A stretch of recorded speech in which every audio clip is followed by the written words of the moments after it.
शाळेच्या नावाखाली बस स्टँडवर लव प्रकरणे, पालकांच्या दुर्लक्षामुळे वाढते प्रकार, नागरिकांमध्ये संताप।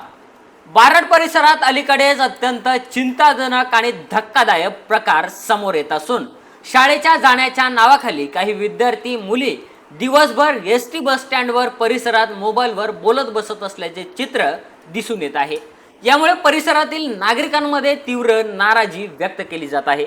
स्थानिकांच्या म्हणण्यानुसार सकाळी शाळेत जात असल्याचे सांगून घराबाहेर पडलेल्या काही मुली दिवसभर एसटी बस स्टँडवर परिसरात उभ्या राहून किंवा बसून मोबाईलवर तासनतास गप्पा मारताना दिसतात।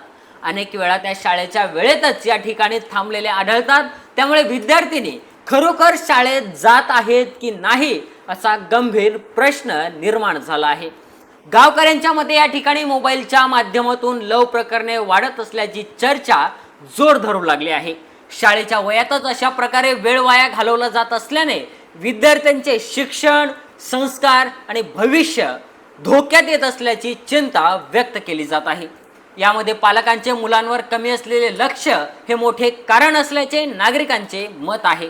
मुलं शाळेत जात आहेत की नाही, दिवसभर कुठे फिरत आहेत, मोबाईलचा वापर कसा करत आहेत याकडे अनेक पालक दुर्लक्ष करत असल्याची अनेक प्रकरणे पुढे येत आहेत। दरम्यान एसटी बस स्टँड परिसरात विद्यार्थ्यांच्या अशा हालचालींचा अड्डा बोलत चालल्याची चर्चा नागरिकांमध्ये होत असून याकडे प्रशासन, शाळा व्यवस्थापन आणि पालकांनी तातडीने लक्ष देण्याची गरज व्यक्त केली जात आहे।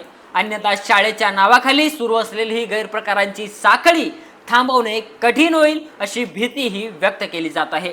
गावकऱ्यांचे म्हणणे आहे की विद्यार्थ्यांचे भविष्य घडवण्याची जबाबदारी केवळ शाळेची नसून पालकांची देखील तेवढीच आहे। त्यामुळे पालकांनी आपल्या मुलांवर लक्ष ठेवून योग्य कारवाई करणे अत्यंत गरजेचे झाले आहे।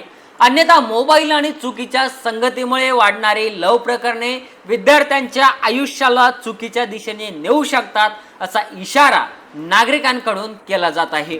या विशेष बातमीचा आढावा घेतलाय आमचे मुदखेड प्रतिनिधी सुरेश फुलारी यांनी।